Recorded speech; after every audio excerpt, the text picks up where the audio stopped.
আজকে হঠাৎ করে একজনের কথা খুবই মনে পড়ছিল। আর তোমাদের দাদা ভাইও আজকে কিন্তু কাজে যায়নি, তাই জন্য সাহস করে বলেই ফেললাম যে আমাকে নিয়ে চলো তার কাছে। তোমরা কি জানতে চাও সে কে? তাহলে কিন্তু তোমাদেরকে এই ভিডিওটা কন্টিনিউ করতে হবে শেষ পর্যন্ত। তাহলে শোনো বন্ধুরা, তোমাদেরকে শুরু থেকে শোনাই। তখন বাজে ঘড়িতে ঠিক 2:30, আর তখন এতটাই মনটা খারাপ হচ্ছিল সেই মানুষটার জন্য যাকে অনেক দিন আমি দেখিনি। তাই জন্য ঘুমড়ে ঘুমড়ে কষ্ট পাচ্ছিলাম, কিন্তু সাহস করলাম যে না, আজকে ওকে বলি, ও তাহলে আমাকে নিশ্চয়ই নিয়ে যাবে। আর বন্ধুরা কি বলবো, যে মনের টানটা এতটাই তার সাথে, ঠিক সেই সময় কিন্তু সেই মানুষটা আমায় ফোন করে, আর তার সঙ্গে আরও মনটা আমার খারাপ হয়ে যায়। তারপর তোমাদের দাদাভাইকে আমি বললাম যে চলো আমাকে নিয়ে চলো, তোমাকে নিয়ে যেতেই হবে। তো তোমাদের দাদাভাই বললো ঠিক আছে, রেডি হয়ে নাও, চলো যাচ্ছি। এখন যা গরম পড়েছে বন্ধুরা, রোদের তেজটাও কিন্তু প্রচুর, তাই জন্য আমরা বেরিয়ে পড়লাম ঠিক বিকেল 4:30 সময় গাড়ি নিয়ে। রেডি হতেও একটু সময় লেগেছে, তোমরা নিশ্চয়ই বুঝতে পারছো। রেডি হয়ে বেরিয়ে পড়েছি। এই জায়গাটার নাম হলো মোল্লাবের। মোল্লাবেরের রাস্তা ধরে যাচ্ছি এখন। আর তোমরা ভিডিওটা শেষ পর্যন্ত দেখতে থাকো। তোমরা কিন্তু তাকে কখনো দেখোনি, নতুন একজনের সঙ্গে তোমাদের আজকে আলাপ করাবো, তোমরা দেখতে থাকো সে কে। আর এতটাই গরম পড়েছে বন্ধুরা, দেখো সাজগোজ ঘেটে পুরো হয়ে গেছে, তার মধ্যে হেলমেট পরতে হয়েছে। হেলমেট তো পরতেই হবে বন্ধুরা, নিজের সেফটির জন্য, কি তাই তো? তোমাদের দাদাভাই তো আমাকে কোথাও নিয়ে গেলে হেলমেট না পরিয়ে নিয়ে যাবেই না। আর ওই দেখো এই রাস্তাগুলো কিন্তু খুবই চেনা, অনেক দিন পরে এই রাস্তাটা এলাম, মনটা কিন্তু খুবই আনন্দে ভরে যাচ্ছিল। তো এখন যাচ্ছি, দেখি সেই মানুষটা বাড়িতে আছে কি না, কারণ আমি না জানিয়ে কিন্তু চলে এসেছি। তাকে কিন্তু আমি বলিনি যে আজকে তোমাদের বাড়ি, মানে তোমার কাছে আমি যাচ্ছি। তোমরা দেখো তাহলেই বুঝতে পারবে। প্রিয় মানুষদের অনেক দিন না দেখলে কিন্তু মনের টানটা অনেকটাই বেড়ে যায়। এই জায়গাটা শ্রীরামপুরের মধ্যে পড়ে, আমরা রিসা থেকে এলাম তো শ্রীরামপুরের মধ্যে এই জায়গাটা।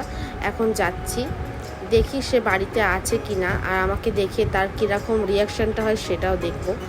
তো চলো দেখা যাক। একদম গ্রাম্য পরিবেশ, গ্রাম সাইড এটা।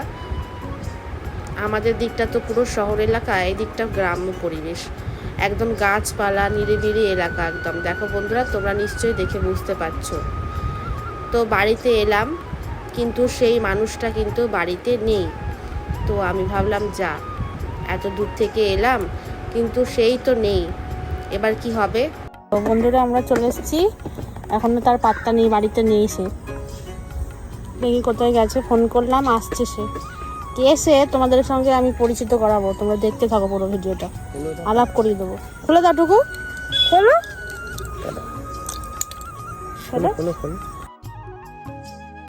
তো ফোন করেছিলাম, আর এখন কিন্তু সে চলেই এসেছে। তো ততক্ষণ আমি আর তোমাদের দাদাভাই একটু কথা বলছিলাম, চারিদিকটা ঘুরে দেখছিলাম।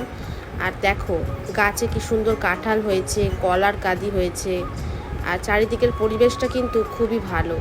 আর ওই যে মানুষটাকে দেখছো তোমরা, ওই যে দেখতে পাচ্ছ আমার সঙ্গে দাঁড়িয়ে আছে, তার জন্যই কিন্তু আমি আজকে এখানে এসেছি। এটা হলো আমার ঠাম্মা। তো দেখো অনেক দিন পরে দেখা হয়েছে, সত্যি আনন্দ কিন্তু মনে একদম কি বলবো হচ্ছিল খুবই। আর এই যে দেখো অনেকক্ষণ ঠাম্মার সঙ্গে সময় কাটিয়েছি, এখন কিন্তু সন্ধে হয়ে গেছে, প্রায় অন্ধকার হয়ে এসছে। তোমাদের দাদাভাই বললো চলো এবার যাওয়া যাক। তো মনটা খারাপও হচ্ছিল যে এখন আবার বাড়ি চলে যেতে হবে। তো এখন একটু রাস্তার পাশে আমরা দাঁড়িয়ে পড়েছি। তোমাদের দাদাভাই বললো যে চলো একটু চা খাই। তো একটা ধাবায় আমরা চলে এসেছি। এই যে দেখো নিয়ে নিয়েছে এখানে চিকেন সিঙ্গারা। তোমাদের দাদাভাই তো কি বলবো, এইসব খেতে এতটাই ভালোবাসে যে দেখলে আর সামলাবে না। বললো চলো এটা খাই, আবার চাও খাবো। আমি বললাম চায়ের সঙ্গে কি কখনো সিঙ্গারা খায়, তো উল্টো পাল্টা খাওয়া হয়ে যাবে।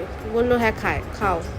তো এই দেখো গরম গরম সিঙ্গারা, সত্যি কথা না তো বলছিলাম, কিন্তু খাওয়ার পরে ইচ্ছা করছিল আরও দুটো নিয়ে নিই, কারণ সিঙ্গারাটা এতটাই টেস্টি ছিল খেতে যে কি বলবো।